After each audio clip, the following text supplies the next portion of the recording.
नमस्कार। राजस्थान में उपचुनाव की घोषणा हो गई है और भारतीय जनता पार्टी ने तो अपने उम्मीदवारों की भी घोषणा कर दी है और भारतीय आदिवासी पार्टी ने भी 2 सीटों पर अपने उम्मीदवारों की घोषणा कर दी है। जैसा कि आपको पता होगा, कुछ दिन पहले राजकुमार रोत ने एक बयान दिया था। उस बयान में यह कहते हुए दिखाई दे रहे थे कि भारतीय आदिवासी पार्टी 4 सीटों पर 7 में से 4 सीटों पर चुनाव लड़ेगी। उनमें से राजकुमार रोत की पार्टी भारतीय आदिवासी पार्टी ने 2 सीटों पर अपने उम्मीदवार घोषित कर दिए हैं। 84 और सेलुम्बर में दोनों ही जगह कटारा को उम्मीदवार बनाया है। उसके बाद 84 विधानसभा सीट पर राजकुमार रोत का विरोध भी देखने को मिला है पोपटलाल खोखरिया के समर्थकों द्वारा। 2 उम्मीदवारों की घोषणा के बाद भारतीय आदिवासी पार्टी अपनी अगली रणनीति पर जा रही है। भारतीय आदिवासी पार्टी अब 2 सीटों पर और उम्मीदवारों की घोषणा करने वाली है। हो सकता है कल ही भारतीय आदिवासी पार्टी अपने उम्मीदवारों की घोषणा कर दे। फिलहाल भारतीय आदिवासी पार्टी द्वारा 2 विधानसभा सीटों पर, जहां पर भारतीय आदिवासी पार्टी के उम्मीदवार उतारे जाने हैं, वहां पर सर्वे करवा रही है। देवली, उनियारा और दौसा की विधानसभा सीट पर इन दोनों ही जगह भारतीय आदिवासी पार्टी अपने उम्मीदवारों को लेकर सर्वे करवा रही है। इन दोनों ही जगह आदिवासी समाज के वोटरों की संख्या भी काफी देखने को मिलती है। इसीलिए कहीं ना कहीं भारतीय आदिवासी पार्टी ने सोचा है अपने उम्मीदवार उतारे जाए। भारतीय आदिवासी पार्टी के संयोजक राजकुमार रोत ने यह सीधे निर्देश दे दिए हैं कि इस उपचुनाव में भारतीय आदिवासी पार्टी 4 सीटों पर उपचुनाव लड़ने वाली है। भारतीय आदिवासी पार्टी लगातार बढ़ती जा रही है।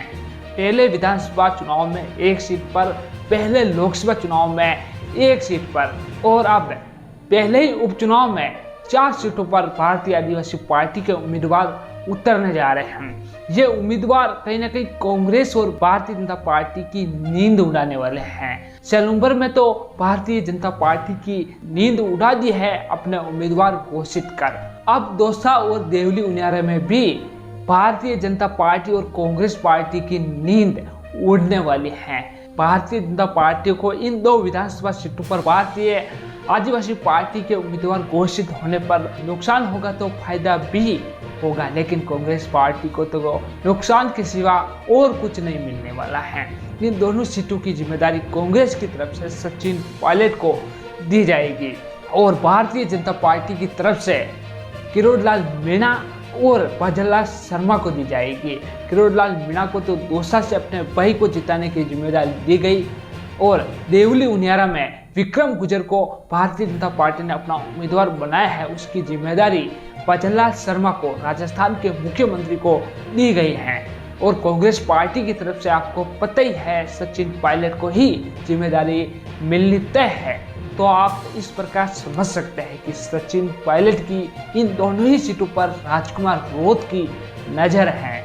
दोनों ही सीटों को राजकुमार रोत जीतना चाहते हैं। राजकुमार रोत के उम्मीदवार उतरने से कहीं ना कहीं कांग्रेस को ही बहुत बड़ा नुकसान होगा, क्योंकि ज़्यादातर आदिवासी लोग काफ़ी समय से कांग्रेस पार्टी से जुड़े हुए हैं, कांग्रेस पार्टी का समर्थन करते आए हैं और कांग्रेस पार्टी के खानदानी वोटर्स भी माने जाते हैं।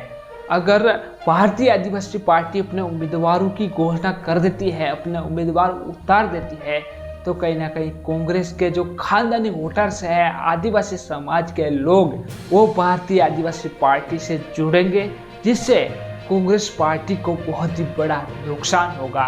कांग्रेस के जो खानदानी वोटर्स हैं वो टूट जाएंगे, कांग्रेस की नींव कमजोर हो जाएगी। जिस पार्टी की नींव कमजोर हो जाती है उस पार्टी का सत्ता में आना बहुत ही मुश्किल हो जाता है। इसीलिए हर सक्सेस पर यही कहा जाता है कि नींव मजबूत रखो। नींव मजबूत होगी तो आप लंबे समय तक चल पाओगे, चाहे कोई मकान हो, चाहे कोई नॉलेज हो। अगर आप नींव मजबूत करके चलते हो तो आपको सक्सेस होने से कोई नहीं रोक सकता है। वो चाहे कोई बिजनेस हो या फिर कोई राजनीति हो या फिर कोई राजनीतिक पार्टी हो या फिर कोई बिल्डिंग हो। तो सबसे पहले हमें नींव को ही मजबूत करना चाहिए। जैसा कि आपको पता है कांग्रेस की नींव काफ़ी मजबूत थी, लेकिन भारतीय आदिवासी पार्टी ने कांग्रेस की नींव पर ही वार करने की सोची है भारतीय आदिवासी पार्टी के उम्मीदवार घोषित करने पर अगर भारतीय आदिवासी पार्टी के उम्मीदवारों की घोषणा हो जाती है तो इससे कांग्रेस को बहुत ही बड़ा नुकसान होगा और भारतीय जनता पार्टी को बहुत ही बड़ा फायदा होगा। इससे भारतीय जनता पार्टी इन दोनों सीटों पर अपनी जीत नहीं देख रही है और सर्वे की रिपोर्ट भी इस सीट पर भारतीय जनता पार्टी की हार बता रहा है। लेकिन भारतीय आदिवासी पार्टी के यहाँ पर उम्मीदवार उतरता है तो कांग्रेस का सारा समीकरण बिगड़ जाएगा। अगर भारतीय आदिवासी पार्टी के उम्मीदवार उतरते हैं तो आप मान के चलो दोनों ही सीट पर भारतीय जनता पार्टी बहुत ही मजबूत हो जाएगी। भारतीय जनता पार्टी यहाँ से जीत जाएगी और सचिन पायलट अपनी जिम्मेदारी नहीं निभा पाएंगे। सचिन पायलट मानो खुद चुनाव हार जाएंगे। ये दोनों ही सीटें सचिन पायलट की गढ़ कही जाने वाली सीटें हैं और भजनलाल शर्मा अपनी पार्टी की नज़रों में बहुत ही ऊपर उठ जाएंगे। किरोड़लाल मीणा अपनी पार्टी में और मजबूती बना सकेंगे। अब सभी इन 7 सीटों पर कांग्रेस के टिकट की घोषणा का इंतजार कर रहे हैं कि कांग्रेस पार्टी इसे टिकट दे। उसके बाद हो सकता है भारतीय आदिवासी पार्टी के उम्मीदवारों की घोषणा। इसका भी सबको इंतजार है कि भारतीय आदिवासी पार्टी अपने उम्मीदवार घोषित करेगी या नहीं करेगी। सबके मन में यही सवाल है। तो साथियों, इसको लेकर आपकी क्या राय है? क्या भारतीय आदिवासी पार्टी इन 2 विधानसभा सीटों पर अपने उम्मीदवार उतारेगी या नहीं उतारेगी? कमेंट सेक्शन में जरूर लिखें। और आपने अभी तक हमारा चैनल सब्सक्राइब नहीं किया तो जल्दी ही सब्सक्राइब कर दो, बेल आइकन को दबा दे। इस वीडियो को ज़्यादा से ज़्यादा लोगों के साथ शेयर करें। धन्यवाद।